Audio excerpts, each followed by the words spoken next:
साथियों नमस्कार। कृषि बाजार भरतपुर से मैं हरपाल सिंह। साथियों पहले तो आप सभी का बहुत बहुत आभार कि आज जो है कृषि बाजार परिवार 3000 सब्सक्राइबर को क्रॉस कर चुका है। उसके लिए आप सभी बधाई के पात्र हैं। साथियों पिछला दौर जो बाजारों में सरसों में गिरावट का देखा गया, यानी कि निरंतर गिरावट जो सरसों में देखने को मिली, जिसका आशंका तो थी लेकिन इतना बड़ा अनुमान नहीं था कि सरसों इतनी बड़ी जबरदस्त गिरावट के साथ में इस स्तर पर आकर के पहुंच जाएगी।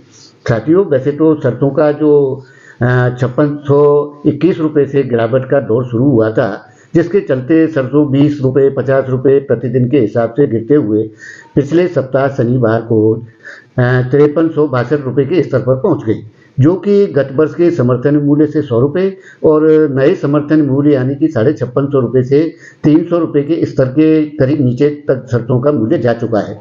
अब साथियों ऐसे में वैसे तो प्रश्न उठ रहा है कि आगामी दौर में जब सरसों की फसल आएगी उस दौर में सरसों के नए भाव क्या हो सकते हैं, क्योंकि इस वक्त दबाव का रुख बना हुआ है। तो अपनी अपनी विचारधारा है, लेकिन अभी इस पर चर्चा करने का समय नहीं है। तो साथियों अब जो स्थिति है कि आज सरसों भरतपुर मंडी 5358 रुपये यानी कि 4 रुपये गत सप्ताह से घट कर के खुली है।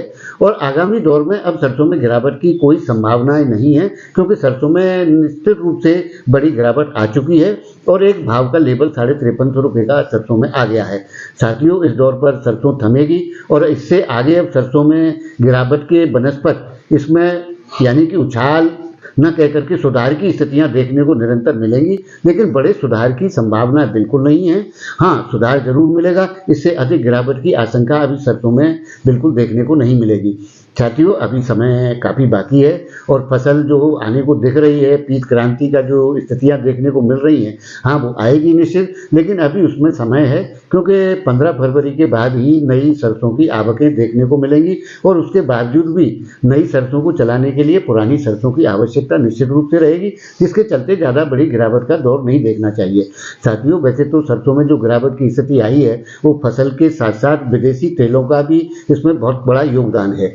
विदेशी खाद्य तेलों में जो फिसलन का दौर चला, जिसकी उम्मीद नहीं थी, जिसके चलते सरसों को भी और सोयाबीन को या अन्य खाद्य तेलों को भी गिरावट के रुख को देखना पड़ा है और गिरावट का एक जो दौर था वो इसमें आकर के अब समाप्त हो चुका है, यानी कि थम चुका है। आगामी दौर में सरसों में सुधार की स्थितियां देखने को मिलेंगी, लेकिन बड़े सुधार की अपेक्षा नहीं की जा सकती। जिन व्यापारियों को अपने माल रह गए हैं उनको एक अवसर के रूप में जरूर निश्चित रूप से समय मिलेगा, ऐसी इसमें भरपूर संभावनाएं हैं।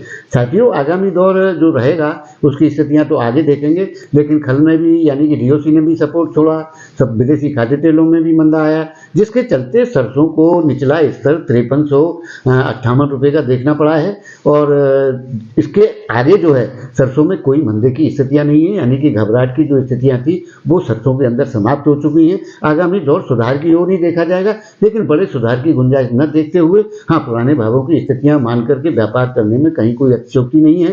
फसल पे सरसों आएगी, निश्चित रूप से सरकार भी सरसों की खरीद करेगी। समर्थन मूल्य नया जो 5650 रुपये तय किया गया है उसके आधार पर।